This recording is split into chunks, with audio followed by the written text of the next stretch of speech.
We've been hanging out with the grandbaby for the last 3 months, and it's been amazing. But now it's time to get back on the road. Yeah, I'm so excited to be pedal to the metal, hammer down.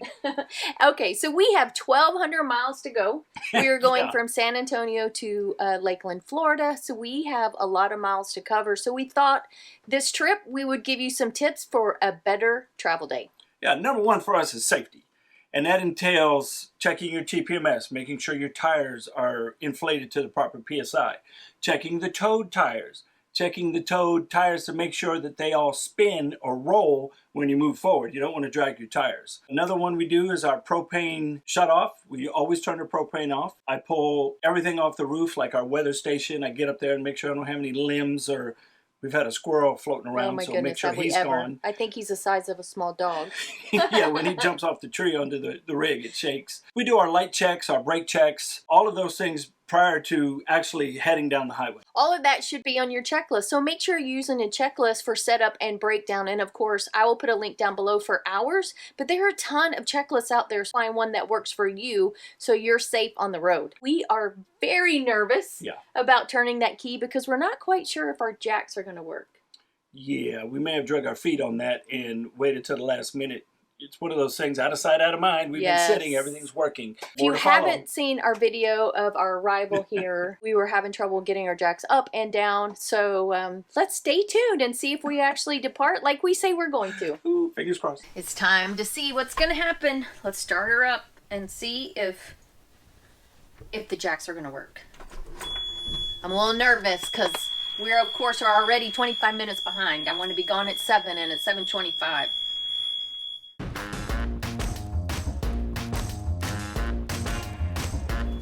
All right, now the true test. We're going to hit the button and see if it's going to work. Yay, the jacks are working. I guess doing nothing fixed them, so...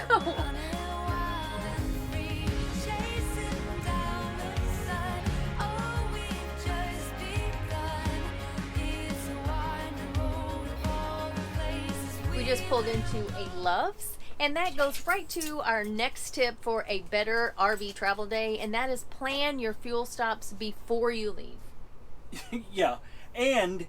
Don't pass the exit of the one you planned. The one we had planned, we got to talk in, and I just drove right on past the exit. But we had an A, B, and C, so this is our B stop. Well, I found a B and C after he passed it, so we didn't have to turn around. And one of the reasons we really needed to find the right stop is because we also need propane. We have literally gone through almost every drop of propane during that cold little snap we had, so we have to fill her up. The thing with finding the propane at the truck stops is being able to get into where the propane is. A lot of them are in the corner of the truck stop, which makes it hard to get in because cars and trucks are always parked around it.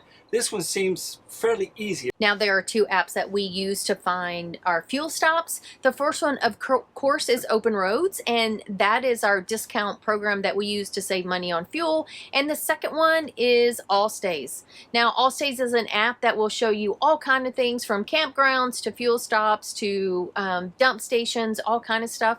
And it used to be a one-time fee for Allstays, but I think now they are actually going to an annual membership because they're planning to add a bunch more things to the app. So those are the two that I always use to find fuel. Now I'm sure there are plenty more apps out there, so we would love to know what you use to find fuel stops on your route while traveling in your RV. I know you're dying to know how much we saved with our TSD Open Roads fuel card, but we will get that to you in just a sec because we are headed over to the propane so we can fill that up so we don't freeze tonight. Yeah, we don't want to do that. I'm sad to say I went in to let Loves know that we need help with our propane, and apparently Phil fell outside the rig and I didn't catch any of it on video. Yep, so snooze you lose. And I wasn't even here to laugh, so I'm pretty bummed about it. Yeah, I don't know what happened, but our stairs didn't come out all the way, and I wasn't paying attention. I just assumed they were all the way out until I took my first step. I didn't fall on the ground, but... He does not need to break anything. I did not stick the landing, that's for sure. The judges didn't give me a 10. No 10 from the Russians? No, the Russian judges, no 10. All right, so propane is paid for. We spent, you ready for this? Well, it was $4.59 a gallon. Yeah, so we spent $110. So we are pretty empty. Yeah. So $4.59, not the best price we've paid, but No. we're here for convenience. When you're desperate. Yeah. What do we say for fuel? $9.41 at this Love's. And we put in just about 37.5 gallons. Which is why we love the TA. Yeah. So but I got to tell you, this was the most interesting propane stuff. It was. I wish I could have recorded it all for you guys, but you know, I don't like being rude and recording people when I'm not really sure what's going on. So the general manager actually came out and filled our propane. And when he first got there, he had this little paper, which we thought was just a receipt book, but apparently it's also a safety checklist. Yeah. Which we've never seen before in all the years we've been coming here. 5 years we've been getting our rig filled with propane, and not once has anybody used that checklist. Now, hey, I'm not the propane safety checklist police, but we didn't even know it existed. No, and we've been to a lot of Loves. So he went down the checklist and just was checking these little things, and then he goes over to the propane. He puts on a mask. Yeah, big old face. A big old face guard. Never guard. seen a mask like this He before. put these big old gloves on up his arms, and we're like, man, we got the guy. Yeah, he's on it. And then he couldn't connect it. He couldn't connect the hose to the propane. And I was like, oh my God, this is not going to be good. Yeah, I was getting ready to offer a few suggestions because he kept staring at it, and he would touch it, make sure it was tight. So I'm scared now. So hopefully he didn't overfill it and lock it out or whatever, but you just never know when you're on the road what's going to happen. No. And I watched the needle went. Yeah, it says full. It says full. I didn't have the highest of confidence, but hopefully he didn't overfill it because that's when it locks out and that's when we get code because that happened to us on our way to Florida. Remember we were in Tallahassee and the temps were like in the high 20s, 30s, and we might have called our friend Todd from NRVTA and we called the beard. And he tried to assist us. He did actually assist us at 10 o'clock at night. And by the way, if you ever go through NRVTA, any of their classes, that might come up as his running joke, we Phil might be and our propane. The butt of his jokes. Many of them, I guess. The closet gods don't like my side. Every one of my shirts came off the pole. Every one of yours stayed on. Has this ever happened to you guys? We think the clothes fell when we hit a railroad track. Just my side. I think it's because Phil's clothes are bigger and heavier. Yeah, that's what it is. Maybe that's it. Maybe he should lay off the beer and pizza for a while, and that will not happen to him. Maybe it's because I hung mine up by color. I color coded. Oh, you're color coded. So the color gods are mad? I don't know about that. So today was 345 miles. Or 7.5 hours behind the wheel. We started at 7:30 this morning, only 30 minutes late. Yeah. And we are finally here. And you can see there is a brewery right over here. Of course, we're staying at a Harvest Host tonight. So as soon as they open, we'll go over and say hi. Yeah, and we'll get a nice frosty beverage after today's drive because it was pretty windy. Yeah, Phil earned a beverage today for sure. Yeah, it was. He was fighting the steering wheel a little bit. Yeah, it was windy. There was a lot of construction. A lot Speaking of potholes. of construction, do you hear that?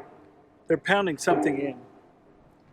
And we're hoping they won't be doing that all night. I'm assuming they're building a new building or something, and they're pounding in some kind of whatever it is, steel beams or something. I hope they're 9-to-5ers because we've got an hour and a half of that to go. So so we'll see. Cross your fingers. But this brewery's it's got a nice huge lot in front of it. And last time we stayed here, they said, just stay anywhere on this side. Yeah. So we're over on this side again. So we'll check in with them, make sure we're good to go. And the beauty is we get to open up. Yeah. There's no stipulations of not being able to do that here. Well, we've never been to a Harvest Host where we couldn't open. True. Harvest Host knows what they're getting, so they know what you need, what your needs are. So you always get to open at Harvest Host. It's the parking lots, it's the Walmarts and the Cracker Barrels where we can't really open. What's with him? I know what the problem is. We sat way too long. We are both super rusty. I even started opening the slides without dropping the jacks. Yeah. So we're way rusty. I can only imagine if we only did it in the summer.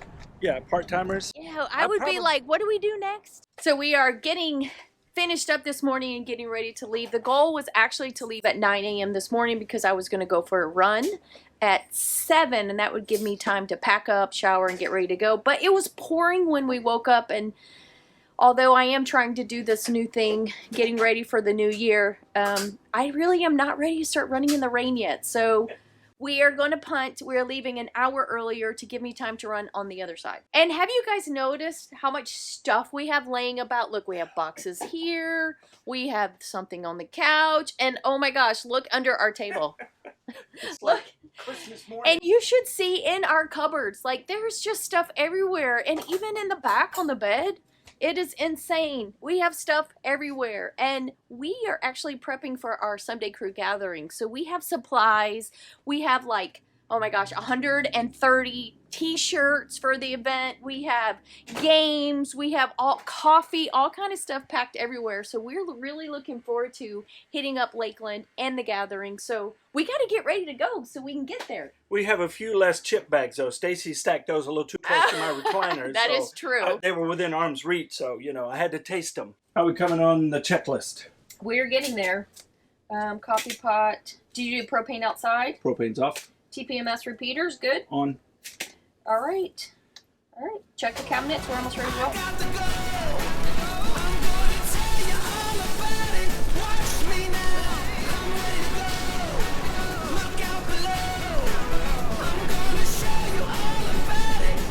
We are about to head out to our next harvest host, but we wanted to give you another tip so your travel days go a little better.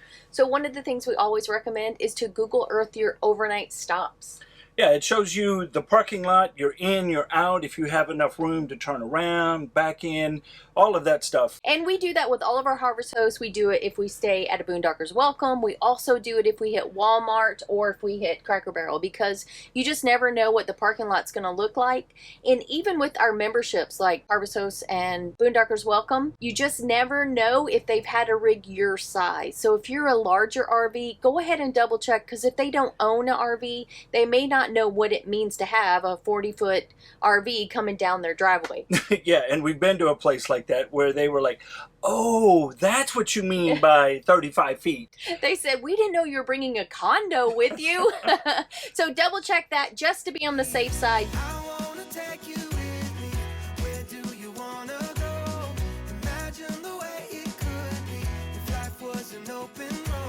We just stopped for a quick lunch and potty break, and every time we stop I always get out, do a quick walk around, just make sure I don't have anything hanging off, and I always inspect and make sure all my cables are connected on the toad. We have arrived at places and I've had cables that have been disconnected and ground down from rubbing on the pavement as we travel. Always erring on the side of caution when it comes to these things. I never assume that everything stays intact going down the roads, especially on I-10. A lot of people find that if they schedule their rest stops, that actually makes for a better RV travel day as well. Although we don't schedule our travel rest stops, I just kind of yell out, I need a rest stop, and Stacy pulls out her phone and she finds the next available one. So I use all stays to find rest stops and any kind of pit stops that we might need. That way we can do it on the fly. So let us know down in the comments, do you plan out your rest stops or do you wing it like us? Yeah, we're big wingers. You get that? We made it to our harvest host, and I think we might have a big old gouge in the side of the RV. We hit a tree branch. We were kind of trapped between the tree branch and the curb. You can see it starts right under the awning. Oh yeah. All the way down. It goes all the way to the back. It's a doozy. I did warn Phil it was there. I saw it, but there was nothing he could do, or else the back of the rig and the Jeep were going to go up and over this huge curve. Well, so. we would have yanked out the railroad tie that they have around the parking lot. Tie, yeah, because it was jagged already, and we'd have hooked that and pulled it out. Oh my goodness.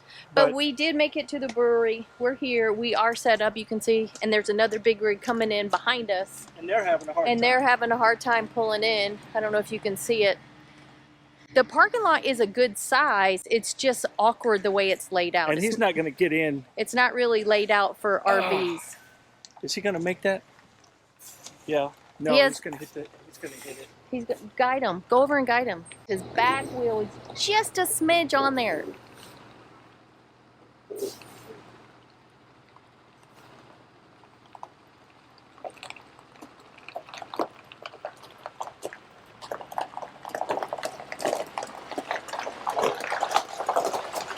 He was trying not to hit the railroad tie corner, and then the way we came in, there's no other place for me other than to detach.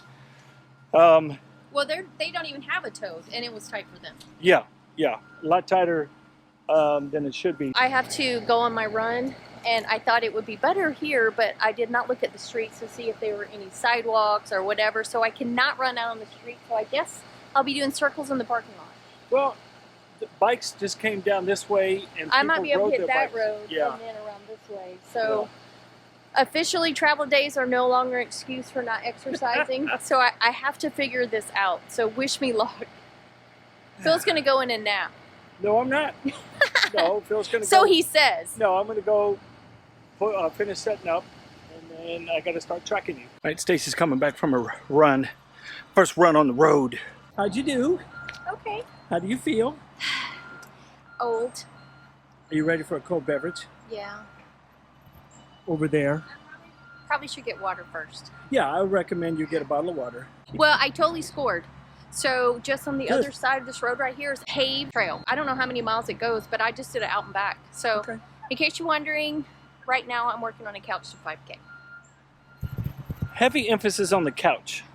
Oh, that's No, I'm not just kidding. nice. I'm just kidding. So I'm considering doing another half. I've done, in my previous life, I don't know, 15, 20, like, Yeah. I don't know. We did a bunch. We did a bunch, yeah. But I haven't done one probably in about 7 years. And I'm nervous. I'm older now. Yeah. And it's a big time commitment. And life on the road, as you guys know, is hard to find the places to run the miles and know that it's safe and all that stuff. So Well, she's going to kick butt, so everybody tell her so. can you tell I'm nervous? Now that all of our chores are done, I'm all cleaned up, we get to go over here to the brewery for my reward. And my reward for driving us here safe. So this is one of the biggest brewery we've been to as a part of a harvest host, so I'm pretty interested to see what all they have inside. Yeah, we waited a little too late, though. They do offer tours, and they were all sold out for the last tour of the day, and that was the only one that we could get to, so we won't be able to show you that. Woohoo, vloggers! Yay! Hurry up, y'all can make the tour for free. I thought they were sold out. Oh, I'll ask. They just gave somebody a Okay. a walk up. They gave somebody that was walking up. So go ask. Yeah. You're right. You're right. Thank you.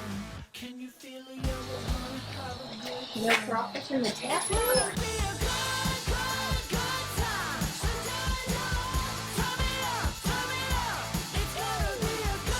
It is 6:50 a.m. and we are up, we're ready, and we're actually early for once. Up, yes. Ready? I don't know. I'm sitting here checking my weather app, and it was supposed to be raining already, but it looks like we dodged a bullet until now. So we had a good plan to get up and leave early. Hopefully we can stay in front of the rain because we have 380 miles today to go. Yeah, today will be our longest drive yet. It's about 6.5 hours of drive time, not counting stopping for fuel and all that. So it's going to be a very long day. Yeah, yesterday was pretty easy. It was about 250 miles, so that we can tolerate a lot better. But on those longer drive days like today, up and at 'em, Reveille was set at 5:30. Oh, 5:30. I didn't even know what time it was. So we are meeting with Alan and Ange, and we have not seen them in forever, so we're so excited. We're going to be boondocking in a parking lot, so, it's not going to be that much fun. But anytime we're together, it's fun. Nothing says ringing in the new year like sitting in a parking lot. Before we hit the road, we'd show you a few of our last minute checks we always do before we start up the RV and close it up. We've either discovered these checks because of things that have happened to us or other people. So one of the things we always make sure of is the glass doors, these mirror doors, are in the locked position. Because if they swing open while we're driving, they could totally break and shatter into a million pieces. The other thing I always do is I always come down and I look under the bed. There's actual storage under the bed here, so I make sure there's nothing that's fallen under there or left under there from where we stored it. We've seen people leave things by their slide and pull it in, and the item got trapped under their slide and basically broke their slide so it wouldn't come in or out. The bathroom doors are another thing we always make sure are closed and in the lock position, because the doors can come off their track and actually also break. Even though they won't shatter, they will still break. There are a few small things that I always double check, and that is let me turn the lights on here. And that's in our cabinets. So if you have glass bottles in your cabinets, they're very easy to move around, to fall over, and as I discovered again yesterday when I opened the cabinets, actually fall out. So we have these bars here, but I had one like this one slip under and actually fall out. So make sure these, all your glass is secure, whether in these types of cabinets or in these cabinets, because things as you're driving down the road do move about, and that includes your fridge.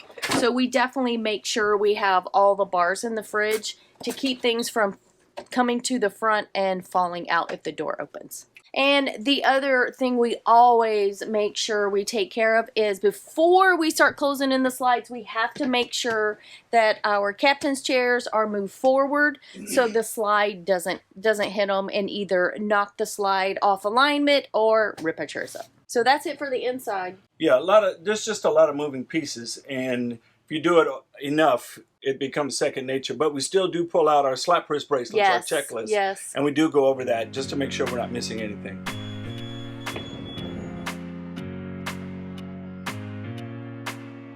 One final thing we have to do is actually use a rod to make sure these pantry cabinets don't open. We have a latch that just does not latch all the way. If I can get this in here tight, doesn't latch all the way. So this pantry door has opened on us a few times. So we want to make sure nothing falls out while we're driving down the road. I know you're saying, why hasn't Phil replaced it yet? Phil has replaced it. A couple times, actually. And for some reason, I don't know. So we may have to get a whole different kind of latch to keep it in, and we just haven't researched that yet. Before we actually pull out of here, I thought we should give you another tip for a better RV travel day, and that is choose your numbers. And by numbers, I mean you're going to choose how far you want to drive and how long you want to drive. A lot of people choose 3 numbers, such as 444, and that means 4 hours of driving, stop by 4 p.m., and no more than 400 miles. We kind of use that, but occasionally, like today, we have to press on. Ours is normally rule of 3, 300 miles, 3 p.m. off the road. We are a little close to that railroad tie. So I'm going to have you inch forward just a little bit to see if if it's low enough. We are not going to break our front cap. If we need to stop and back up, we will. Now my wheels in motion and my windows open with the wind blowing in my hair. I'm driving down the highway, gonna do this my way. I can feel it in the air. Here I go. We made it to a TA, which is where we're going to fill up, because Open Roads gives us our best discount if we can find a TA. Yeah, we're hoping we get a better discount than we did at the Loves. A discount is a discount. Last time we filled up at a TA, we saved 98 cents a gallon. Yeah, that's big. That's like, woohoo! Let's Yeah. celebrate. Let's talk about another tip to make your travel days even better, and that is having a plan for meals. Decide what you're going to do for mealtime, whether it's leftovers, charcuterie, sandwiches, or just a quick fix when you get there. Having a plan makes it much better. While we were driving down the road, we realized one of the tires on the Jeep, it wasn't picking up on our sensors, so Phil just did a walk around. And there is no sensor. We're not losing air, but apparently when we pulled in yesterday, where I thought I missed the railroad tie, I must have clipped it just enough where it broke it off. And when I did my walk around this morning, I did not notice that it was missing. I don't know how I didn't know, because it's glaring. Luckily, that whole valve, part of the valve stem is broken, but not enough to where air is coming out. Yeah, no, it's not leaking air, but there's no way for me to put air in it. What really brought my attention to it is on our new TST monitor that we just got, it's flashing red on that sensor. When we first left, all of them were flashing yellow, and I glanced through them and I thought they had all had a reading. So you can see here, so if I touch the red, no reading. But if you look over here, let me fast forward this one. Come on, oh, I went the wrong way. No reading, but it's still flashing yellow. All right, real quick before we head out of here, what did we save? $32.89.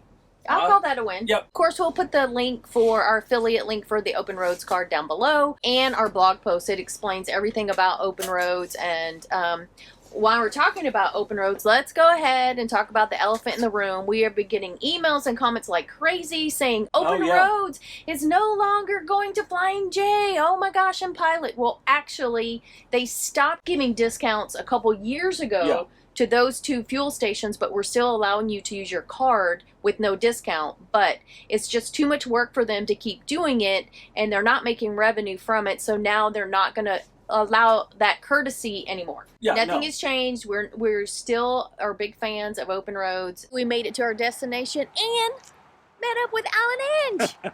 Finally, it's been a couple, 3 months, I think, since we last saw them. So whenever we get together, it's always a good time. And I'm sorry we didn't show you when we got here, but you know, we met up with them and we just wanted to spend time together, and we didn't pick the camera up. No, anytime we're with them, it's laugh after laugh after laugh. So we really enjoy it. So a quick update on the tire situation. Phil was able to take care of it when we pulled in last night. Yeah, I found a discount tire close by. I needed to get the tires rotated anyway, so it worked out. Went in, they replaced the valve stem on the tire itself. The sensor was still good, thankfully. So it was zero cost to me because that's where I bought the tires. And this is a great time to throw in one final tip for a really good RV travel day, and that is arrive before dark. Had we arrived much later, we may not have been able to get the tire situation taken care of. Phil wouldn't have been able to do what he needed to do. So that is a great tip. The last thing you want is to pull into a campground you've never been to before after dark, worried about trees and all that stuff. Yeah, and I mean, thankfully for us, we've only had to do it a few times, and we haven't hit anything. The other reason why we don't drive at night is the headlights on these things are not very good. All right, guys, that's it for today. We are getting in the RV, closing it up, and we're headed out of here, and we are headed for our Someday Crew gathering. We are really excited. We have 60 RVs coming to hang out and having a great time for a week. So if you want to join us for the next one, make sure you join the Someday Crew, and I'm ready to roll. Yeah, and you're going to regret not being there with us because we're going to have a ton of fun.